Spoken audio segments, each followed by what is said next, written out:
Como é possível que Jair Bolsonaro nunca tenha se sentido ameaçado por um impeachment, apesar das inúmeras evidências de crimes de responsabilidade cometidos por ele antes e durante a pandemia? O que explica que nenhum dos mais de 120 pedidos de impeachment de Bolsonaro, o maior número entre todos os presidentes desde a redemocratização, tenha prosperado? E o que os impeachments de Fernando Collor e Dilma Rousseff têm a ensinar sobre as condições necessárias para afastar um presidente no Brasil? E quais delas não estão presentes na conjuntura atual? Rafael Maffei, professor da Faculdade de Direito da USP e autor de Como Remover um Presidente, recém-publicado pela Zahar, discute essas questões no episódio dessa semana. Para ele, Bolsonaro comete crimes de responsabilidade em série e não há dúvida sobre a viabilidade jurídica do seu impeachment. Falta, no entanto, fechar a complicada equação política para colocar o processo em marcha, o que poderia acontecer com grandes manifestações de rua ou perda de apoio no Congresso, por exemplo.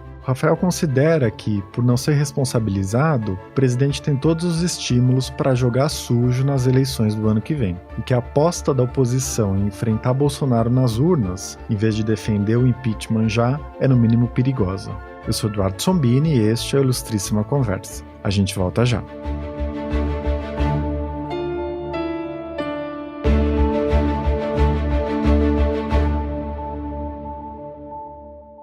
Seja BTG+. Baixe o app e inove seu jeito de usar banco.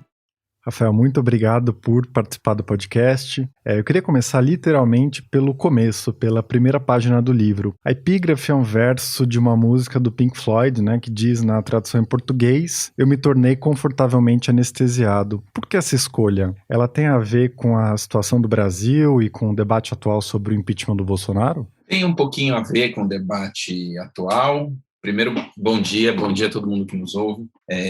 Tem um pouco a ver, sim, Eduardo, com o debate atual, porque a frase representa aquilo que eu acho que é a grande perplexidade de todo mundo, né? Ou de muita gente. Como é possível que alguém que agride a Constituição e as instituições de maneira tão escancarada, quase orgulhosa, como Bolsonaro, consiga sobreviver, não apenas sobreviver ao impeachment, mas sequer ser ameaçado de um impeachment?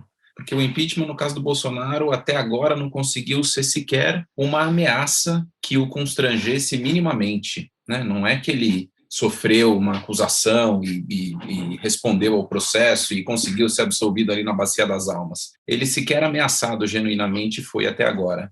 E a nossa aceitação, né? Estou dizendo, do país como nação, nossa aceitação do que ele faz no governo me gera uma perplexidade permanente. Então, a epígrafe teve um pouco a ver com isso, embora a parcela do livro que é dedicada ao Bolsonaro seja relativamente pequena, né? Existe um epílogo que fala sobre o Bolsonaro, mas o livro reflete pesquisas, estudos que eu faço há muito mais tempo e reflexões que eu tenho desde antes do Bolsonaro.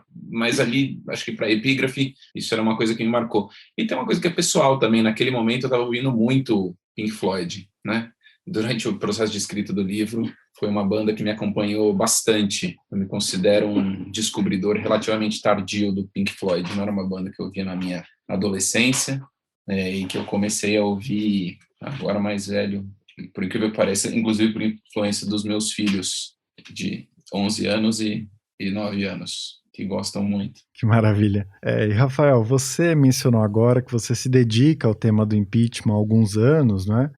E esse livro já estava nos seus planos ou essa perplexidade em relação à situação atual do país impulsionou o projeto? Então, vamos lá. Eu já tinha planos de escrever sobre o impeachment, algo mais de fôlego, há algum tempo. E eu vou dizer como que eu cheguei no assunto. Em 2015, quando a conversa sobre impeachment começou a engrenar, as pessoas, né, esperavam que nós, que somos professores de direito, falássemos alguma coisa, pelo menos do ponto de vista jurídico, sobre o impeachment.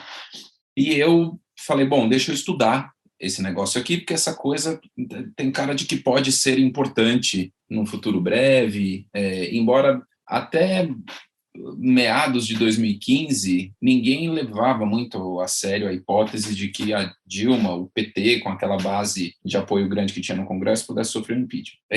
E o impeachment tem uma coisa da qual eu pessoalmente sempre gostei como tema de estudo, que é essa relação entre direito e política e a capacidade ou não do direito de conseguir disciplinar e regrar nossos conflitos políticos mais agudos. Para mim, isso é uma das chaves daquilo que a gente entende por Estado de Direito, e as democracias que conseguem resistir às suas maiores crises são aquelas nas quais essas crises conseguem ser equacionadas de uma maneira juridicamente disciplinada, sem descambar para golpe, para assassinato de político, esse tipo de coisa. E aí, quando eu fui atrás, falei, bom, deixa eu estudar o que tem sobre o impeachment, eu constatei que havia uma grande bibliografia norte-americana sobre o impeachment, muito embora nenhum presidente da República, na história dos Estados Unidos, jamais tenha deixado o cargo por ter sido condenado em um impeachment. A gente teve um presidente que renunciou para escapar de uma acusação na Câmara dos Deputados de lá, que foi o Nixon. A gente teve presidente que foi absolvido por um único voto no Senado, que foi o Andrew Johnson, que é um caso que eu conto com algum detalhe no livro, porque eu acho super interessante. O Johnson foi o sucessor do Lincoln, e havia uma disputa política sobre o projeto de reconstrução do país após a Guerra Civil. Muita coisa sobre impeachment de autoridades federais, juízes principalmente. Teve uma leva de tentativas de impeachment contra juízes na década de 50 e 60 nos Estados Unidos. E no Brasil, muito embora a gente tivesse tido o Collor como um impeachment importante, né, o primeiro daquilo que a gente costuma chamar de a era dos impeachments da América Latina, logo no começo da década de 90, a nossa produção jurídica sobre o impeachment era absolutamente escassa. O que havia era um livro de 1965, do Paulo Brossard, um grande livro, um super clássico, mas escrito num outro momento, num momento anterior à Constituição, e sobretudo numa época em que a esperança e a empolgação que as pessoas tinham com o impeachment era muito diferente. Quando você lê o livro do Brossard escreveu em 65, né? Então um ano depois do golpe de 64, o Brossard era um sujeito que tinha se originado na política do Rio Grande do Sul, sempre numa linha adversária ao Vargas, e os adversários do Vargas, principalmente no nível estadual, viveram de comer o pão que o diabo amassou, né? Porque imagina ser adversário do Vargas no nível regional, no nível nacional já era difícil. E ele tem uma visão no livro, quando você conclui a leitura do livro, que é uma visão quase melancólica. Ele fala, olha, isso aqui não tem a menor chance de dar certo jamais. Esse negócio é lento, esse negócio é ineficaz, né? Nenhum presidente nunca vai cair por conta do impeachment, e de repente a gente vê não só o Collor, como uma série de outros casos na América Latina. O que, de alguma maneira, sugeria que as coisas eram diferentes. Mas a despeito da gente ter tido o impeachment, no caso do Collor, dos vários impeachments na América Latina, e do impeachment ter uma cultura jurídica longa que estava ali esperando para ser estudada, livros sobre o impeachment tinham muito poucos quando a discussão começou sobre a Dilma. E os livros dos Estados Unidos sobre impeachment são muito gostosos de se ler, né? Tem história, tem debates jurídicos super interessantes. O tema do impeachment envolve os grandes escândalos políticos de uma nação, né? E eu falava, puxa, isso precisava ser, né, organizado e contado. E eu comecei desde então a estudar impeachment, tive bolsa, fui para fora, fiquei um tempo em Washington, voltei, publiquei vários artigos. E aí, no contexto da pandemia, apareceu a chance de publicar um livro, né? Puxa, sobre qual tema? Quando a editora veio conversar comigo, e eu falei, olha, né, vou escrever sobre algo que eu entenda e que eu tenha condição de produzir um trabalho de fôlego, e o que me encanta, o que me faz, o que faz meus olhos brilhar, e eu digo isso desde antes do Bolsonaro, é o impeachment. Eu acho um baita tema, né? Então, tá bom, vamos aí. E como é que vai ser? Eu falei, eu queria escrever uma biografia do Instituto, começando desde a Inglaterra medieval, que foi onde ele foi forjado, com uma lógica como a gente hoje o conhece, passando pela recepção numa Constituição presidencialista, que é super importante para a gente entender como ele funciona, e chegando propriamente na história política brasileira, porque tem um monte de casos que a gente, né, ouve falar, lê nos livros de história, mas não imagina que o impeachment jogou um papel neles ali. Então, por exemplo, aquela crise de 55, que teve, né, o Brasil teve um monte de presidentes assim na sequência, um atrás do outro. Café Filho, afastado, depois o Carlos Luz, né?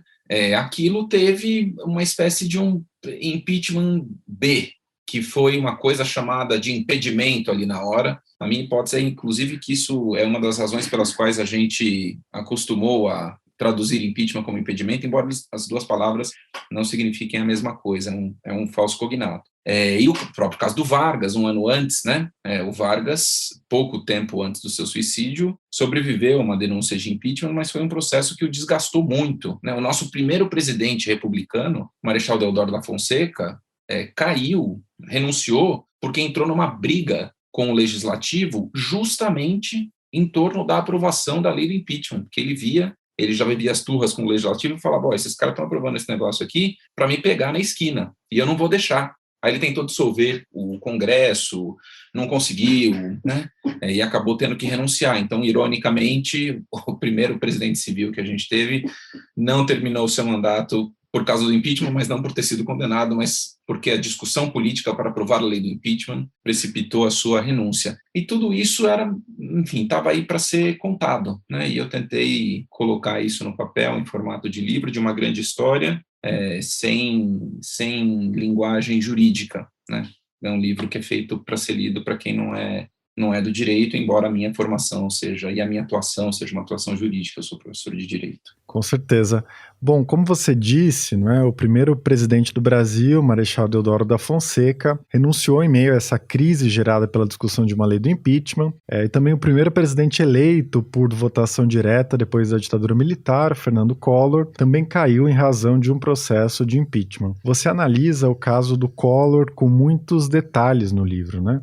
Como que você interpreta o impeachment dele? Quais condições daquele momento foram mais importantes para o impeachment acontecer? Eu gosto muito do caso do Collor. Eu tenho até uma certa conexão pessoal com a discussão sobre o impeachment do Collor, que eu conto logo no começo do livro. Meu pai era foi até o fim da vida um grande fã do Collor. E isso, né, gerava muitas discussões ali com um filho adolescente, o único apartamento do prédio que tinha uma peça de roupa na cor das bandeiras do Brasil na sacada, fitinha verde e amarela amarrada na antena retrátil do capô do carro. E eu acho o caso do Collor um caso super interessante, porque ele um pouco que mostra uma série de características que viriam a ser as características daquilo que a gente hoje reconhece como a relação entre executivo e legislativo, e isso tem muito a ver com a viabilização política do impeachment. A minha interpretação é que o Collor, em primeiro lugar, teve um grande plano político e econômico que, se tivesse dado certo, transformaria ele num presidente super popular e daria a ele condições de fazer um governo na qual o legislativo teria de vir a reboque, ou pelo menos demoraria muito para ter a menor chance de conseguir efetivamente se contrapor ao executivo. Qual foi o plano dele? Collor falou, eu vou acabar com a maior urgência econômica e social que existe no Brasil, que é a inflação. E ele fez um plano duríssimo para enfrentar a inflação. E esse plano duríssimo não deu certo como ele esperava. No começo, teve uma reação. Foi um plano que, embora violento, foi muito popular, né? Ele atingia a população bancarizada e a população que, não apenas bancarizada, tinha poupança, tinha recursos guardados. Isso era uma parte relativamente pequena da população brasileira àquela altura, as taxas de bancarização eram muito baixas, e isso permitiu com que, embora, né, para as pessoas de classe média alta, o plano fosse de uma violência gigantesca no primeiro momento, o anedotário da época conta casos de gente que perdeu, de uma hora para outra, ficou sem o dinheiro que estava usando, que ia comprar um imóvel, gente que ia casar, não conseguiu casar, depressão, suicídio, uma série de fatores, mas para a maior parte da população, o que você tinha era, de repente, os preços parando de subir, e eu, que não estou bancarizado, que não tenho grandes ativos depositados em banco, passei absolutamente incólume por tudo isso.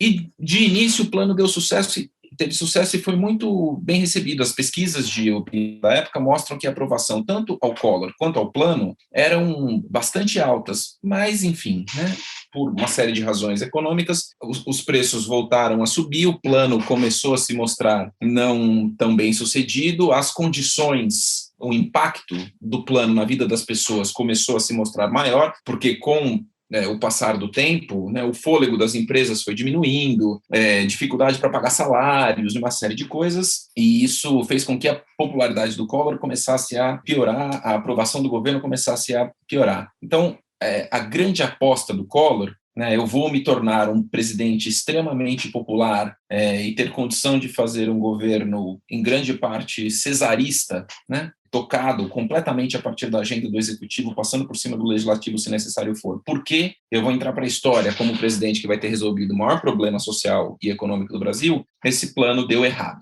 né? À medida em que esse plano deu errado, as relações do Collor no Congresso foram piorando demais. E o Collor começou, aos poucos, a ser envolvido em casos de corrupção, ou suspeitas de corrupção no âmbito do seu governo, em torno da sua família. Antes do escândalo do Pedro Collor, das denúncias, né, e do PC Farias, teve o caso da então esposa dele, Rosane Collor de Mello, hoje Rosane Malta, na LBA, aquele escândalo do leite em pó, superfaturado e assim por diante, que foi uma fagulha de uma crise que acabou não engrenando, e o Collor adotou uma postura que desgastou ainda mais a sua imagem, porque ele passou a hostilizar a então esposa dele em público. Ele era assintoso em mostrar o quanto ele repudiava a própria presença da Rosane. Tem uma cena, um episódio que ficou conhecido, da data do aniversário dele, ela numa comemoração diante da imprensa, tentando dar a mão para ele, né, rejeitava a mão da esposa, tirou a aliança antes dela, largou ela esperando no saguão do aeroporto, onde ela passou 2 horas esperando ele chegar de uma viagem para voltar com ele para casa. Ele largou ela no saguão do aeroporto, saiu do avião, entrou direto no helicóptero, foi embora, largou ela lá com os repórteres. Então, o Collor humilhou a Rosane na tentativa de se dissociar desse escândalo, o que levou ainda uma piora maior da sua avaliação pessoal, até que finalmente caiu a bomba do PC Farias e do escândalo do Pedro Collor, que fez com que o Collor se desgastasse não só pelas sucessivas revelações de uma prática de corrupção, no sentido mais leigo do termo, porque o Collor foi denunciado e absolvido no Supremo por corrupção, na minha interpretação, em razão da maneira como a acusação foi feita, mas aí já entra uma questão muito jurídica. Mas o Collor foi pego por esse escândalo de corrupção, e a maneira como o escândalo foi se desenrolando, né, perante a opinião pública, era de uma descoberta de novas práticas impróprias a cada semana, e o presidente tentando se explicar, e cada vez que ele tentava se explicar, ele era desmentido pelo que se descobria na semana seguinte. A CPI teve um papel super importante, porque a CPI é um pouco que revelando a conta-gotas, né, o acesso à informação era mais difícil. Então dava tempo do Collor produzir uma versão, né, que seria desmentida pelo depoimento da semana seguinte, até chegar no ponto em que ele tentou justificar, né, que o Paulo César Farias tinha dinheiro que era sobra de campanha de um empréstimo que ele tinha contraído junto a um doleiro no Uruguai e entrado, né, com dinheiro ilegalmente no Brasil. Quando você vai ler o caso, é até curioso que alguém imagine que pode ser politicamente salvo confessando, né, que tem uma relação criminosa com um doleiro que, né, fazia contrabando de ouro pela fronteira do Uruguai com o Brasil, e que aquilo era usado para pagar despesas pessoais do presidente. Então tudo bem, né? Então, essa versão dá um pouco assim a magnitude do desespero em que o Collor estava, né? E ele, enfim, sempre foi um sujeito de relações muito difíceis no Congresso, se desgastou muito quando ele começou a tentar se defender das investidas políticas contra o governo dele, a última das quais foi o impeachment, mas houve outras antes. Tentaram aprovar uma emenda parlamentarista que, na pior das hipóteses, transformaria o Collor num presidente sem nenhum poder de governo ainda no exercício do seu mandato, que fez com que ele colocasse o time em campo e fosse para a briga contra os setores do legislativo que queriam aprovar essa emenda. Levou, por exemplo, a uma declarada ruptura do PSDB com o governo dele. E, enfim, isso tudo contribuiu para que, né, alguém que já estava numa situação quase caricata de comportamento indigno e contra a lei no exercício do cargo, perdesse tanto a condição social pela debacle econômica, quanto a condição política pela maneira absolutamente inábil com que ele lidou com o legislativo. No final, ele tentou montar um Ministério dos Notáveis, mas aquele ministério, francamente, ignorava o Collor, né? A impressão que dá é que eles se cruzassem no corredor com o presidente e fingiriam que não conheciam porque parece que eles estavam ali imbuídos do que eles viam como uma missão republicana de tocar o país a despeito do presidente que o país tinha e entregá-lo para o seu sucessor, que deveria chegar o quanto antes. Então, enfim, todos esses fatores. E, claro, né, manifestações de rua, um protesto, acho que tinha uma energia reprimida também, né, de manifestações cívicas, porque a gente tinha acabado de sair da ditadura militar, relativamente. Conheça o BTG+, um banco totalmente intuitivo para você fazer o que precisa de um jeito fácil e rápido. E se surgir alguma dúvida, tem atendimento 24 horas, 7 dias por semana. BTG+, inove seu jeito de usar banco. Baixe o app. Bom, e a partir disso dá para pensar em vários paralelos com o impeachment da Dilma Rousseff, não é? Nos dois casos, o país vivia uma forte crise econômica, existia essa atmosfera de escândalos de corrupção, o enfraquecimento da base do governo no Congresso, a queda nos índices de popularidade, uma movimentação dos vices para se cacifar e assumir a presidência. Nesse sentido, é bem conhecida a articulação política do Temer nos meses que antecederam o impeachment, não é? Por outro lado, o processo de impeachment da Dilma teve como base jurídica as pedaladas fiscais e os decretos de crédito suplementar, né? Um aspecto técnico do orçamento que boa parte da população não entende, e não o envolvimento dela com alguma prática de corrupção, como foi o caso do Collor. O que se repetiu nos dois casos e que aspectos foram específicos do impeachment da Dilma? Olha, existem níveis nos quais eles se parecem, de fato, porque aquilo que funciona como, que a gente pode chamar assim, de determinantes sociais do impeachment, né, fatores sem os quais o impeachment não acontece, estava presente num caso e no outro. Mas existem muitas diferenças importantes. Então, acho que você apontou algumas semelhanças, né? O governo da Dilma passou por sérias dificuldades econômicas, e um pouco como no caso do Collor, havia a percepção de que a culpa pelas dificuldades econômicas era de um plano que a presidência da República engendrou, tentou colocar em prática, mas não funcionou. No caso do Collor, o plano de combate à inflação; no caso da Dilma, a política de desonerações para grandes empresas, e um governo fiscalmente muito problemático do ponto de vista de conseguir equilibrar o gasto público. Então, ali, né, mau desempenho econômico é sempre um grande carro-chefe para impeachment, porque em países presidencialistas, e principalmente no caso do Brasil, né, a agenda econômica é vista como a grande responsabilidade da presidência da República. Então, se a economia vai mal, o presidente não está fazendo o seu papel direito. E, né,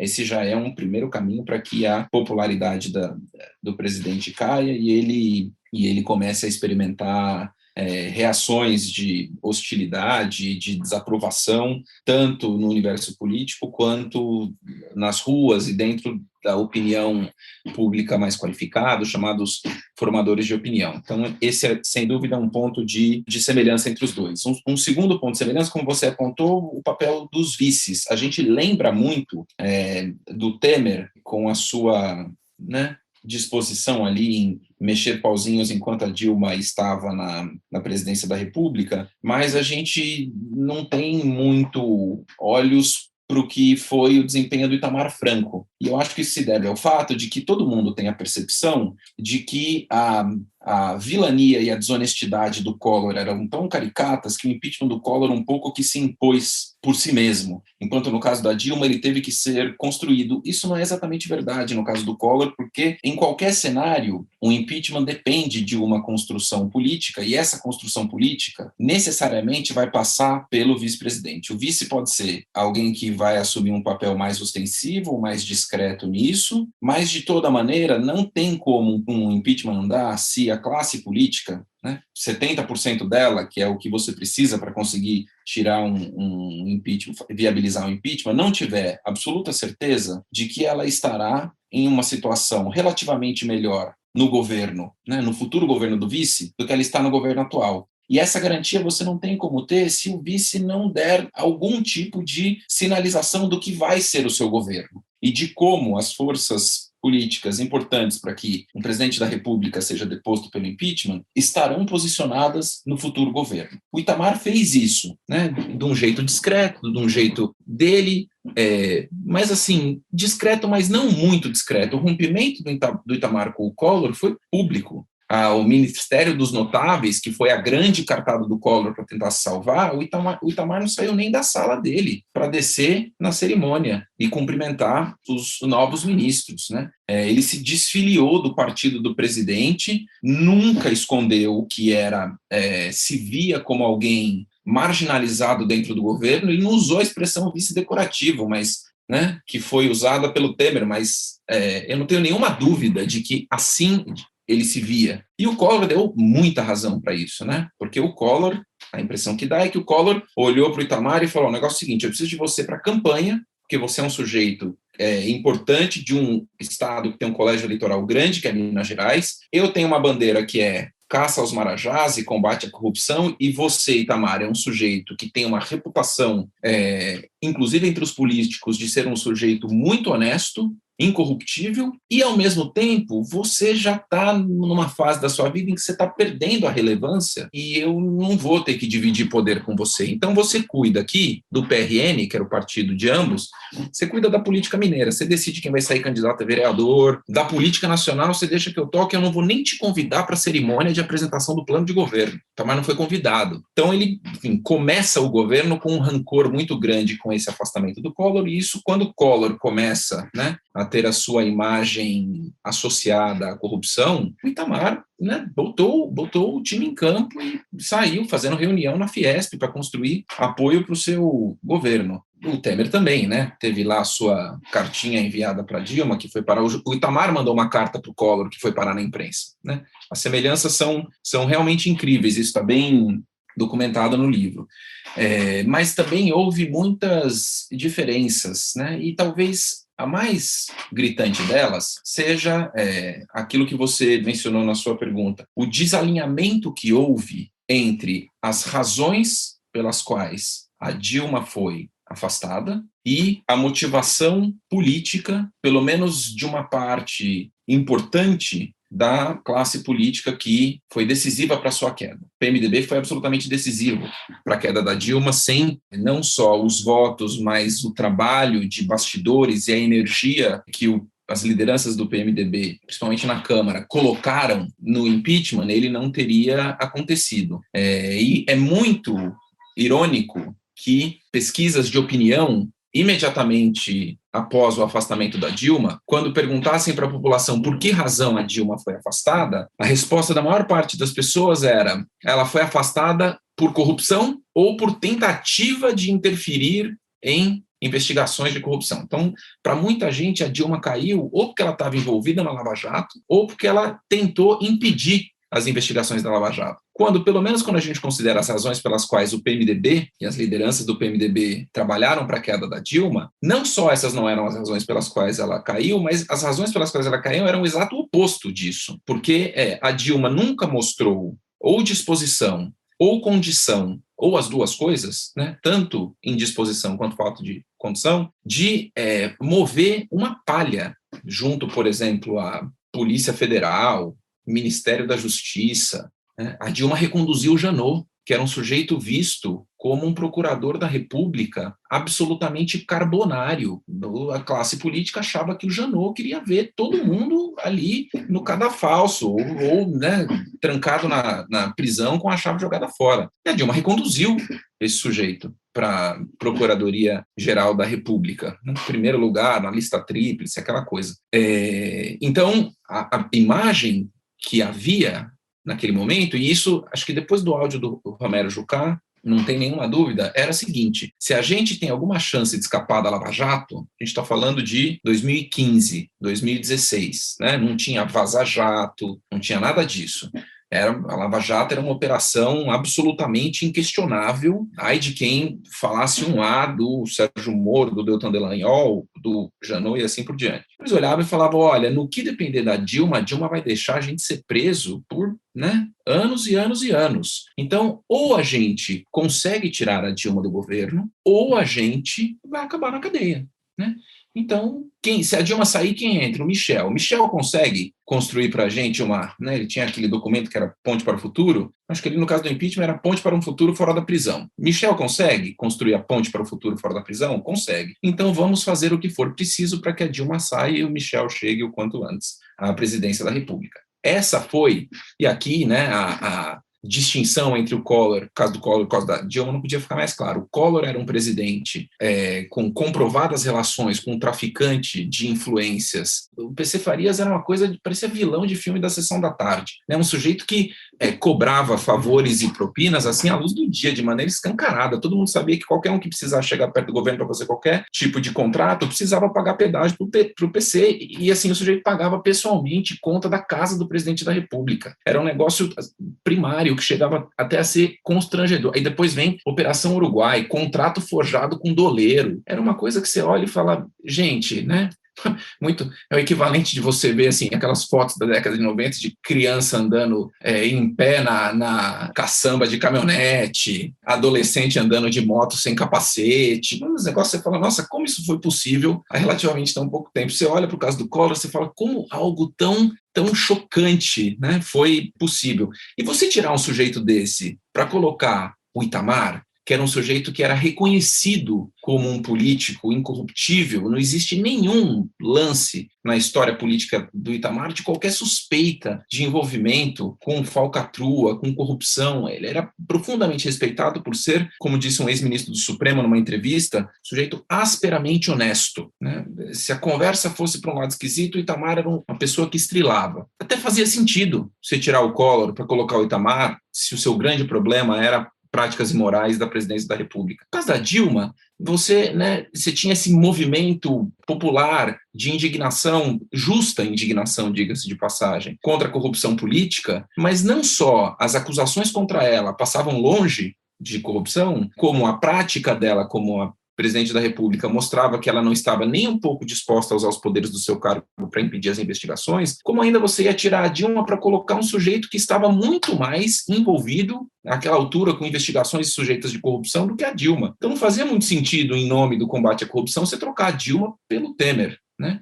Então aí as diferenças vão sumindo. E uma última que eu acho muito importante foi o comportamento do sistema de justiça. Isso eu falo longamente no livro. Era justamente sobre isso que eu ia te perguntar agora, né? Você se afasta da disputa foi golpe, não foi golpe, e prefere pensar na legitimidade do impeachment da Dilma, né? E o comportamento do sistema de justiça, incluindo o Supremo, é central no balanço que você faz. Você escreve que houve uma combinação indevida, né, entre uma postura de maior contenção do sistema de justiça, de um lado, e uma de maior interferência na disputa política, sempre beneficiando os opositores da presidente, que por conta disso não conseguiu se defender politicamente. Você pode explicar melhor essa sua avaliação? Olha, vou tentar dizer de maneira bem resumida. Primeiro, acho que tem um elogio que precisa ser feito. A gente sempre critica o Supremo quando o Supremo faz o que não deve, mas teve momentos em que o Supremo se comportou muito bem, tanto no impeachment do Collor quanto no impeachment da Dilma. O Supremo agiu bem ao contribuir para a definição de um rito objetivo, claro, correto, nas duas situações. Primeiro, no caso do Collor, através do ministro Sidney Sanches, entregando para a mão do presidente do Senado o que deveria ser o roteiro do impeachment no Senado, né? O Senado estava com uma grande confusão, não sabiam o que fazer, não sabiam sequer quando que se afastava o presidente. O presidente do Supremo chegou, um dia foi almoçar com o então senador Mauro Benevides, presidente do Senado, entregou na mão dele um documento e falou, o negócio é o seguinte, a gente bolou esse rito aqui para o impeachment no Senado. Se isso aqui for seguido, não tem intervenção do Supremo, certo? Então tá bom. Então o Supremo fez algo que é muito importante que o sistema jurídico deve fazer, que é definir as regras do jogo claramente. No caso da Dilma, o Supremo foi super importante quando, logo no início, quando Eduardo Cunha estava pintando e bordando ali, tentando usar os seus poderes para definir o rito do impeachment da maneira mais favorável a ele, mais prejudicial a Dilma, o Supremo foi lá, mandou o Cunha parar com aquilo e, em dezembro de 2015, fez uma sessão, um corujão, assim, que invadiu a madrugada para falar, olha, o rito na Câmara agora tem que ser esse aqui. Então, essa combinação de, caso da Dilma, definir bem o rito da Câmara, caso do Collor, definir bem o rito do Senado, fez com que hoje a gente tenha uma clareza bastante grande sobre o rito do impeachment, que é super importante. Isso se deve ao Supremo Tribunal Federal. Por outro lado, nos casos envolvendo a Lava Jato, o desequilíbrio na disposição para intervir e no timing da prática dos atos judiciais, quando as decisões favoreciam, poderiam favorecer os acusadores da Dilma, e quando ela poderia prejudicar a Dilma,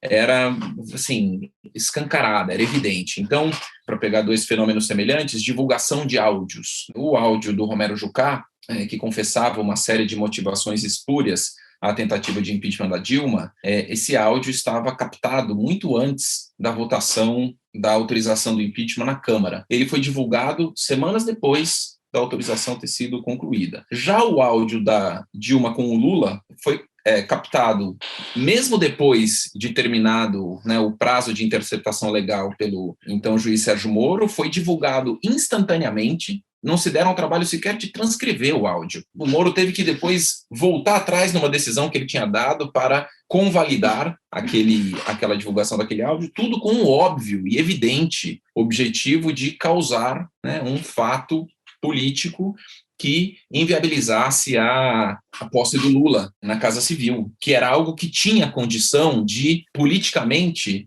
beneficiar a Dilma, Existe um certo truísmo que as pessoas repetem quando você vai fazer uma crítica ao impeachment da Dilma, falar, mas o impeachment é jurídico e é político. Então, fazer o quê? Foi isso que os deputados e os senadores quiseram. É um argumento um pouco fatalista. Mas aí a gente precisa levar em consideração que a possibilidade de defesa política foi em grande parte tolhida para Dilma por iniciativa do judiciário. O governo da Dilma começou essa moda de impedir posse de ministro. Pediram a posse do Lula, ministro da Justiça, que era então promotor de justiça, havia, secretários de governo, membros do Ministério Público, estava cheio, no Brasil inteiro, Mas, de repente, quando a Dilma foi colocar um membro do Ministério Público como ministro da Justiça, o Supremo falou, não pode, promotor não pode assumir cargo político.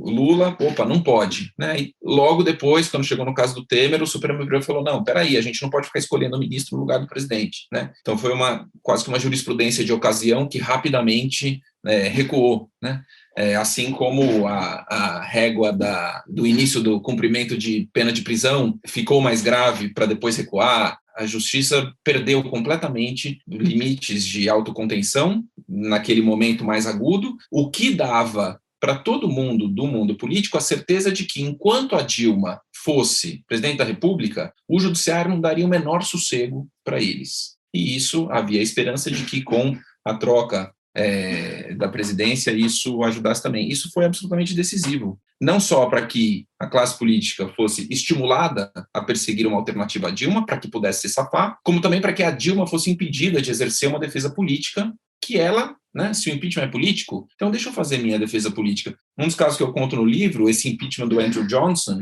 nos Estados Unidos, é muito exemplar nisso, O presidente se safou fazendo uma defesa política, sentando para conversar com o partido adversário, falando, olha, o que vocês querem? A gente quer isso, isso e aquilo. Tá bom, eu atendo. Com isso, ele conseguiu reverter uma série de votos do partido adversário e escapou por um voto. Isso é uma defesa política. Foi feito no impeachment. O impeachment não é jurídico e político? Então, vamos deixar que a defesa política esteja também à disposição da autoridade acusada. O sistema de justiça negou isso para Dilma, e não só negou isso para Dilma, como contribuiu para jogar lenha na fogueira de quem via a Dilma como uma pessoa indisposta ou incapaz de impedi-los de irem para a prisão. Essa atuação desequilibrada do sistema de justiça, para mim, é uma grande mácula ao impeachment da Dilma, porque nessas situações de crise, o judiciário, o Ministério Público, ou podem virar e falar, olha, a gente não vai jogar gasolina na fogueira, deixa esse pessoal se resolver aí, ou eles podem virar e falar, olha, eu não posso orientar minha atuação pelas conveniências políticas de um partido A ou de um partido B, então não importa que o mundo desabe, mas a justiça vai ser feita. Agora, o que não dá para você fazer não vou intervir quando beneficia o impeachment, mas vou intervir no caso do presidente fazendo a sua defesa política. Aí essa é uma equação desequilibrada, isso é uma mácula, na minha opinião. Rafael, para a gente discutir melhor esse tema no governo Bolsonaro, você argumenta no livro que o maior desafio de um impeachment é enquadrar determinada conduta do presidente em um crime de responsabilidade, mas que com o Bolsonaro na presidência essa discussão é entediante do ponto de vista jurídico, porque ela lembra um jogo de bingo, né, em que o presidente comete a cada tantos dias um novo crime de responsabilidade que pode ser marcado na cartela da lei do impeachment. Eu queria que você detalhasse isso, né?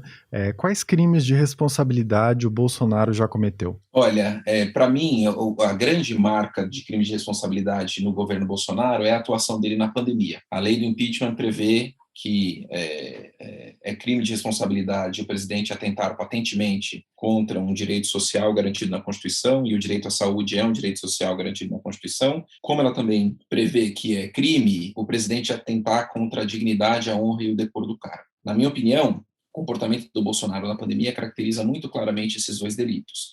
Seja porque hoje não existe a menor dúvida de que ele usou todos os poderes do seu cargo à sua disposição para dificultar ou retardar a vacinação da população e para impedir ou dificultar que medidas sanitárias de combate à pandemia fossem adotadas pelas autoridades estaduais e municipais, se necessário fosse. A razão disso, na minha opinião, é que o Bolsonaro fez um cálculo político e pensou o seguinte: olha, se a pandemia fizer com que as pessoas fiquem em casa e isso prejudicar a economia, quem paga o pato pela economia afundar é o presidente da República. Agora, se eu conseguir, seja transformando a vacinação num algo que vai acontecer num horizonte a perder de vista, seja disseminando mentira, desinformação, fazendo as pessoas acreditarem que a doença não é tão grave, prometendo que existe eficácia num tratamento que hoje sabe que é ineficaz, por qualquer maneira que estiver ao meu alcance, se eu conseguir fazer com que as pessoas ignorem a pandemia,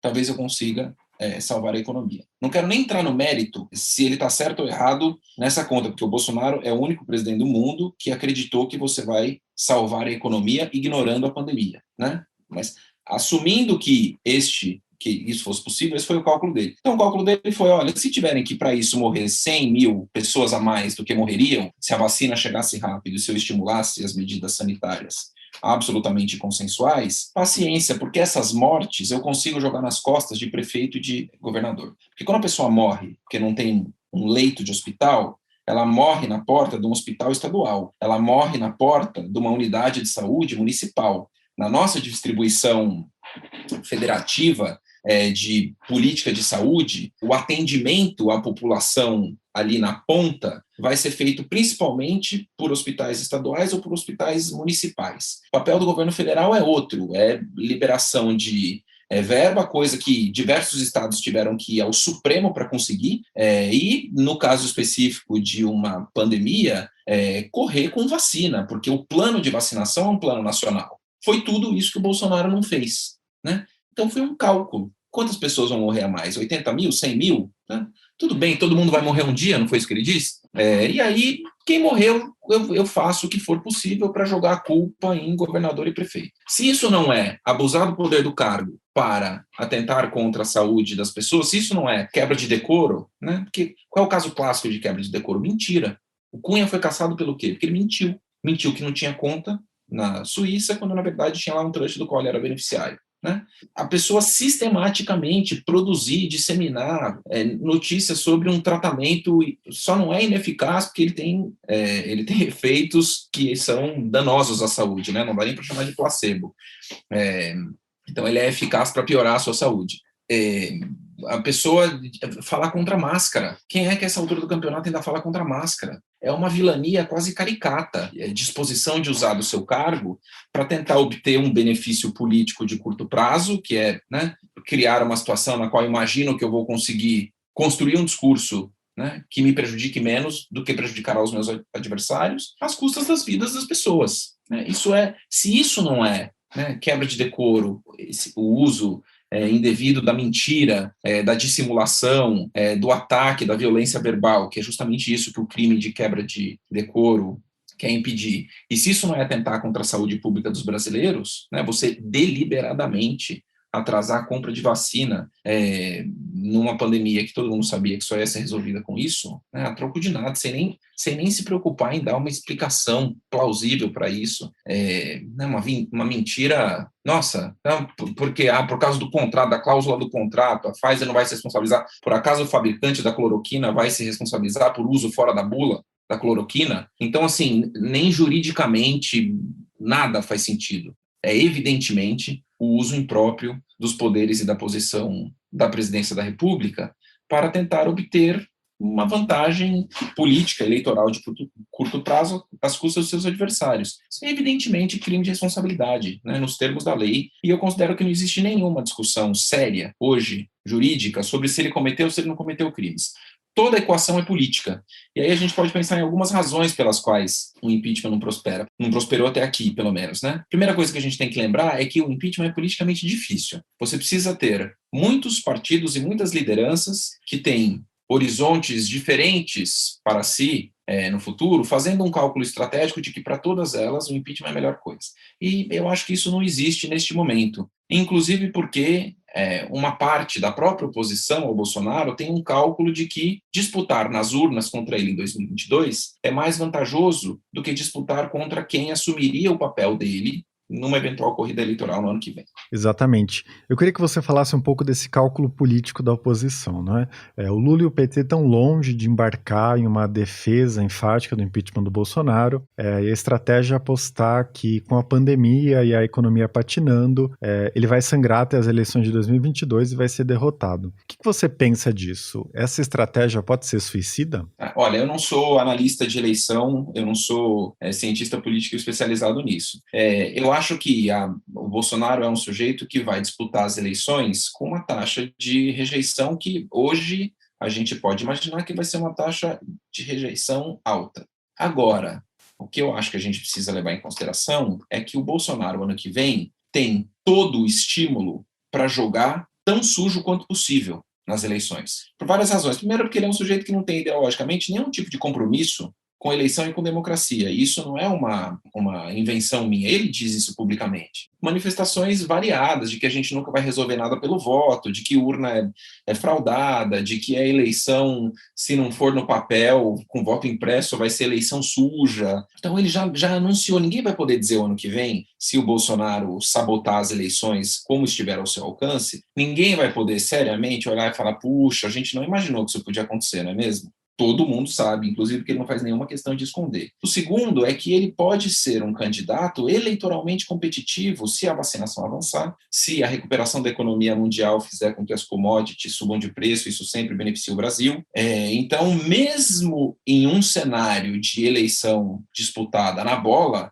o Bolsonaro ele é o presidente que está no cargo, a gente não tem nenhum caso na história do Brasil desde 88 de um presidente que disputou reeleição e perdeu. Nenhum. Né? Fernando Henrique ganhou, Lula ganhou, Dilma ganhou. Então a gente precisa acreditar que justamente com o sujeito que já avisou que vai avacalhar com o processo eleitoral de todas as maneiras que estiver ao seu alcance, esse resultado inédito vai acontecer. Eu acho que é pelo menos uma aposta perigosa. Em relação às outras condições para o impeachment que apareceram nos processos do Collor e da Dilma, um dos grandes entraves para um eventual impeachment do Bolsonaro, talvez o maior, não é? É a acomodação com o Centrão e a blindagem oferecida pelo presidente da Câmara, que é o responsável por dar o pontapé inicial de um processo de impeachment. Como que você enxerga essa questão hoje? Mas no caso do Centrão, e o presidente da Câmara e o Centrão são uma única entidade, né? Porque ele é uma liderança do Centrão. O apoio do Centrão é sempre um apoio condicional e efêmero, né? O Centrão precisa acreditar que estará melhor sob um governo Mourão e disputando as eleições não associado ao Bolsonaro, do que ele estará em 2022 sob o governo Bolsonaro e disputando, né, eleições ali ao lado do presidente. Conforme a popularidade do Bolsonaro continue a cair, isso pode funcionar como um estímulo para que, né, ele se torne uma companhia eleitoral constrangedora, embora isso seja muito variável de estado para estado, por exemplo. Então, acho que não dá para a gente imaginar que o Centrão estaria disposto a afundar com o Bolsonaro se o cenário for um cenário em que o Bolsonaro parece que vai afundar. O cenário, neste momento, não parece ser um cenário eleitoralmente catastrófico o Bolsonaro, justamente pelas perspectivas de que em 2022 as coisas sejam, do ponto de vista da economia principalmente, melhores do que são agora em 2021. Alguma coisa pode acontecer no meio do caminho. Se nós tivermos manifestações importantes, daquelas que não tem como ser ignoradas, tomando todas as ruas do Brasil, enchendo avenidas e mostrando, né, o quanto a repulsa política ao presidente da República está agora encontrando meios de se manifestar, finalmente encontrando algum tipo de eco dentro do Congresso com a CPI, isso é muito importante também. A disposição das pessoas em apostarem, em crerem no impeachment, depende muito de você enxergar no Congresso a disposição e levá-lo adiante. Os primeiros 2 anos do governo Bolsonaro, as instituições, até o Rodrigo Maia, eu diria que até mais do que o Lira, o Rodrigo Maia foi categórico em afirmar diversas vezes, por mais que ele expressasse reprovação com a presidente da República, que impeachment com ele não daria. Então, puxa vida, como é que as pessoas vão ter isso como seu primeiro plano? Né? Quem é que vai sair na rua para protestar, enfrentar um vírus mortal, para fazer pressão para um presidente da Câmara que já anunciou mais de uma vez que com ele não tem esse negócio de impeachment? As instituições estimulam ou resfriam, né, a disposição das pessoas em apostarem na alternativa do impeachment. E o Rodrigo Maia esfriou muito. O Lira fez mais do que ele quando virou e falou, olha, remédios aqui podem ser remédios amargos, né? Muito embora o Centrão parece estar conseguindo tudo aquilo que sempre quis de uma presidência da República sob o Bolsonaro. E o segundo fator, que eu acho um fator muito importante, é o fator vice-presidente. No caso do Collor e no caso da Dilma, quem estava na linha de sucessão eram políticos tradicionais, com boas relações dentro do Congresso Nacional, alguém com quem parlamentares imaginavam que poderiam ter uma relação política normal. O Mourão não é um político. O Mourão chegou agora, né, nessa carona de antipolítica que marcou as eleições de 2018, e o Mourão não é alguém que tem sido capaz ou que tem tido a disposição de querer fazer acenos para que as lideranças políticas consigam projetar como seria a sua vida num futuro governo Mourão. E isso faz com que a aposta de parlamentares em colocá-lo no lugar do Bolsonaro seja uma aposta de risco. E no caso do Centrão, é uma aposta em que eles, neste momento, não têm por que achar que seria mais vantajosa para eles, a não ser que a popularidade do Bolsonaro, de repente, despenque a níveis, né, insustentáveis para quem vai se associar a ele, para quem vai associar a marca Bolsonaro. Então, esses fatores são fatores que, nesse momento, ainda fazem com que o impeachment do Bolsonaro não seja o plano A de muita gente da qual ele depende para caminhar. E a CPI da Covid, Rafael, ela tem algum potencial de funcionar como um gatilho do impeachment, como aconteceu no caso do Collor? Olha, a CPI da Covid, na minha opinião, ela teve a vantagem de conseguir fazer com que um grande crime do Bolsonaro, ou um padrão de crimes dentro da mesma situação, ocupasse de maneira ininterrupta, né, o nosso foco de atenção por um bom espaço de tempo. O Bolsonaro é um presidente que usa o poder retórico e o poder simbólico do seu cargo de um jeito muito estratégico para quem é uma espécie de criminoso serial dos crimes de responsabilidade, né? Ele comete o crime de hoje para fazer com que a gente esqueça o de ontem e o de amanhã para fazer com que a gente esqueça o de hoje. E é muito difícil que alguma denúncia contra ele consiga capturar um fato que seja ruminado e maturado na opinião pública pelo tempo necessário suficiente para que a denúncia ganhe tração. A coisa da corrupção nos governos do PT, ficou por muito tempo, né, ocupando as atenções de todo mundo. O caso Collor, a CPI foi muito importante para, né, revelar aqueles padrões de desonestidade e de comportamento impróprio que caracterizavam ali o entorno do presidente.